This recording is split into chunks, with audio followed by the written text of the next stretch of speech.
Desmond Howard back on the Rich Eisen Show. How do you like that introduction, Des?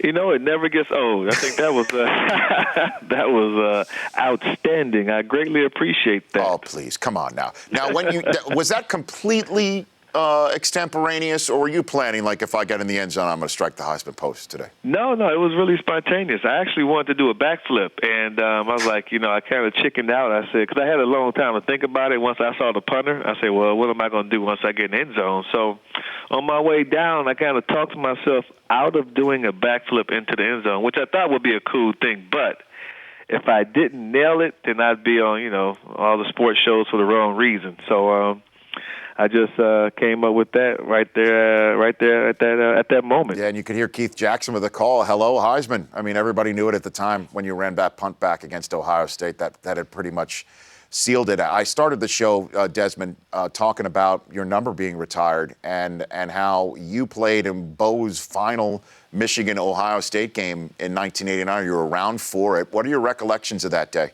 Desmond? Oh, wow. I was actually reading something this morning about Coach Schembechler and what Jim Harbaugh said about him. And, it was just something special to be around Bo. And to be there for his final game against the Buckeyes is something that I'll always cherish because, we have an unblemished, with my class, we have an unblemished record against the Buckeyes. We never lost to them. So to send him out with a victory over them is always was always something special. But what he meant to us as players and to not only just the football program, but for that community, the whole community it's something that you couldn't put a price on. He was just, he was a special individual and well loved, and I still miss him today. You're getting your number retired, Desmond, with Gerald Ford, Tom Harmons, Benny Oosterbonds, Ron Kramer, and the Wistert brothers. I mean, that's pretty big stuff that's going down Saturday. Hey, man, I'm telling you, it leaves me speechless because I just go back to, man, Rich, little kid from Cleveland, Ohio. My dad and I, we packed my uncle's van and, just took my belongings up to Ann Arbor, not knowing what to expect, but on this journey to play for a living legend, Bo Schembechler, and to get a great education at the University of Michigan. And never in my wildest dreams did I anticipate that I would have my number retired. Did I ever? I never anticipated I would win the Heisman, especially as a receiver at Michigan after they had like the great Anthony Carter. You don't think that that's even a possibility, but. Man, it leaves me speechless. No one will ever wear that 21 jersey again. And I was trying to explain it to my sons. I was just talking to them. I was at the barber shop, and I was talking to my barber, and we were talking about it. And my son said, what does that mean? And the barber said, listen, no one will ever wear your dad's jersey except maybe you or your brother. That's about it.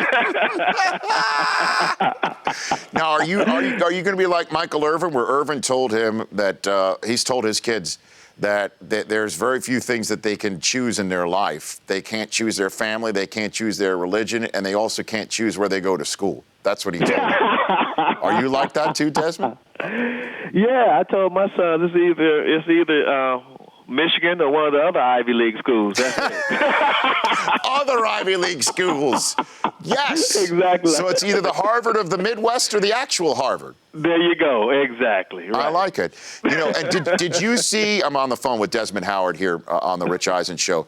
And I know you saw Charles on the show yesterday because you were kind enough to retweet the answer to the question I'm about to ask you. Why did you go to Michigan instead of being there from Cleveland, going to the school down south, as we refer to it? Yeah, I wasn't a big college football fan when I was growing up. I was a big NFL fan, so I watched, the pros all the time.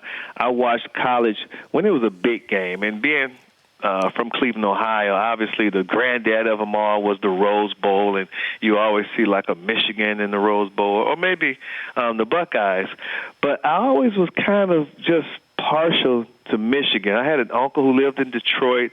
I used to go up there and visit him all the time I had a cousin who lived there too, and we actually went up there. This is like throwback for you, Rich. Mm-hmm. I remember going up to Michigan to see this basketball player who was one of the best in the country, definitely the best in the state of Michigan, named Antoine Joubert. Joubert. Oh, yeah. And they called him the judge. Antoine And I Joubert. remember, Oh, yeah. I remember him. He was great.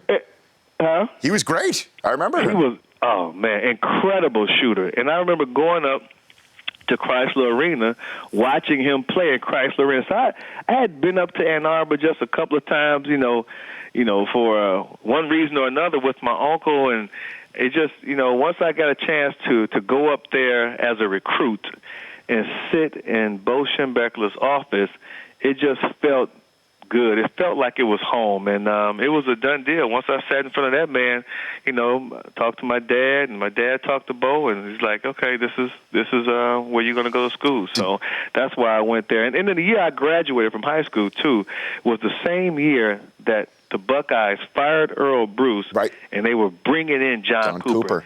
And the reason why they brought in John Cooper is because they beat Michigan in the Rose Bowl, Jim Harbaugh's last game at Michigan. And Arizona State was John Cooper beat Michigan and Jim Harbaugh as the Arizona State head coach, and they thought, let's go get somebody who knows how to beat Michigan. And, man, that didn't turn out that way at all, which is why I always told these Ohio State fans that are in my grill for the last 10 years, it's cyclical.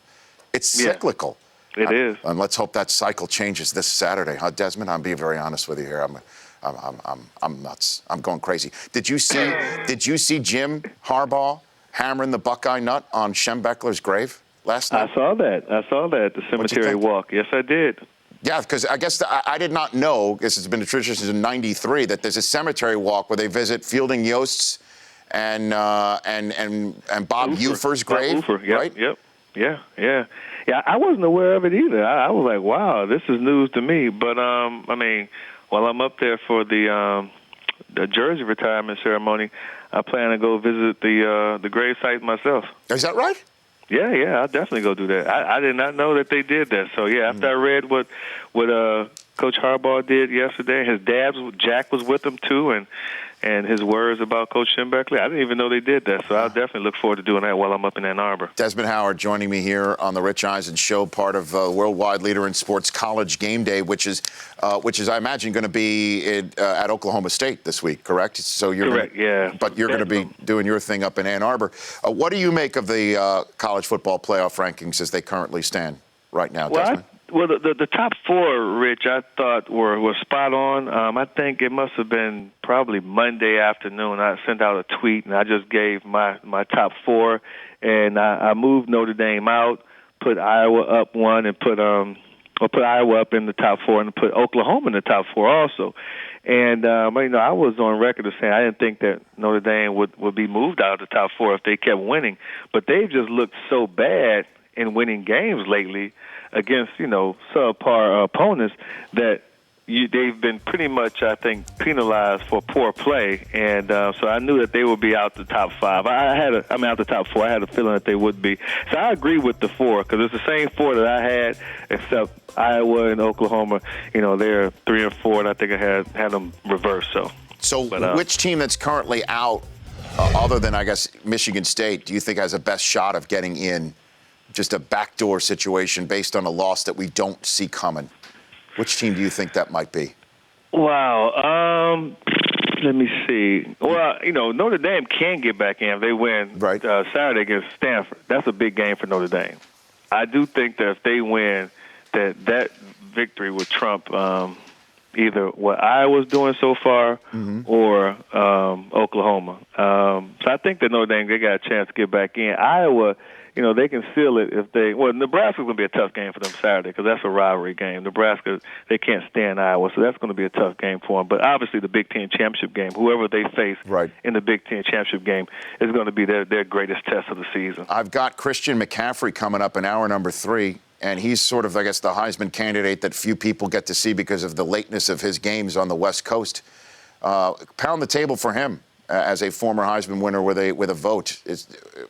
Desmond. He's one of my top 3. Yeah, no doubt about it. I felt as though his Heisman campaign would come down to the Notre Dame game. I said that probably about a month ago, and that's what it's come down to. If he can, do something significant and special on this stage against Notre Dame, I think that he's going to be a guy who he's going to get a lot of first place votes if he can. Now he just broke Reggie Bush's all-purpose record for yards in the season, and he did it in less games than it took Reggie Bush to do it.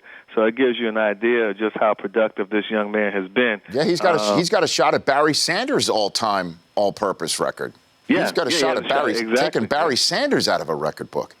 I know, and we thought that record would never be touched. Right. Yeah. So so he's a heck of a talent, and like you said, a lot of people don't get a chance to watch him because their games come on so late. But people who follow college football, if they follow me on Twitter, I tweet during Stanford games, so they know I'm up watching this kid. You're a professional. You're a professional. Man. You're a professional, man. I try, man. Come on now. You're an absolute professional when it comes to that. So how about this idea, Des? Michigan beats Ohio State, which is entirely possible. Michigan State beats Penn State. And Michigan, with 2 losses, moves up to a certain part, and Notre Dame doesn't get in even when they should beat Stanford or not. And the Orange Bowl does what Notre Dame should have done anyway and put Michigan on Notre Dame's schedule. Do you think that's entirely possible? Put Notre Dame and Michigan together anyway after all of that for a bowl game of the 2 teams that are on the outside looking in. What do you think of that idea? That would be lovely. Oh, man. What do you think? I think that's possible, don't you think? I would love it. Are you kidding me? Yeah. Get those 2 back on the field together. I think, man, I would love it. That would be outstanding. I've never heard that scenario until you just presented it. What do you think, Des? What do you think? I'm with it. I'm game. I'm game. That's possible. That's entirely possible. One of the former, if you will, BCS bowl games, putting Michigan and Notre Dame together, should neither of them, based on everything else that happens after they win out, if they do, put them together for a bowl game.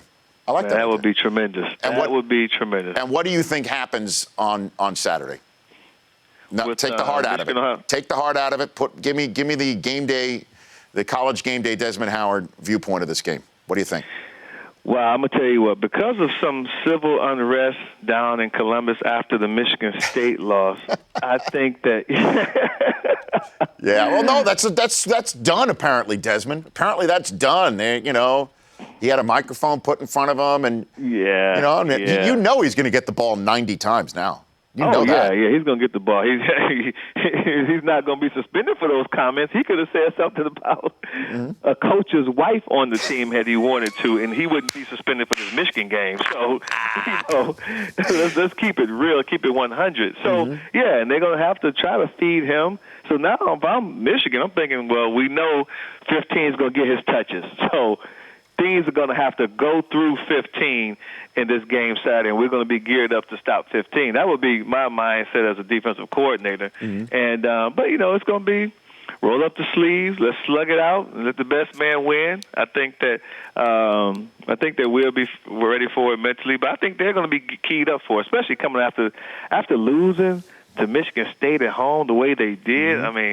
They just have to be kind of peed off right now because what they get, like 135 yards of total offense, something really dismal like that. So they're going to be geared up for the Wolverines. It's going to be a good one. Desmond, congratulations on getting your number retired. So deserving. You're the best, man. Everybody from in the maize and blue country, you're one of the first. You're a trailblazer. You're the best. Thanks for coming on. Man. Appreciate it, Rich. Thanks for having me. Absolutely. Desmond Howard here on The Rich Eisen Show, at Desmond Howard on Twitter. The Rich Eisen Show, weekdays at noon Eastern. On Audience.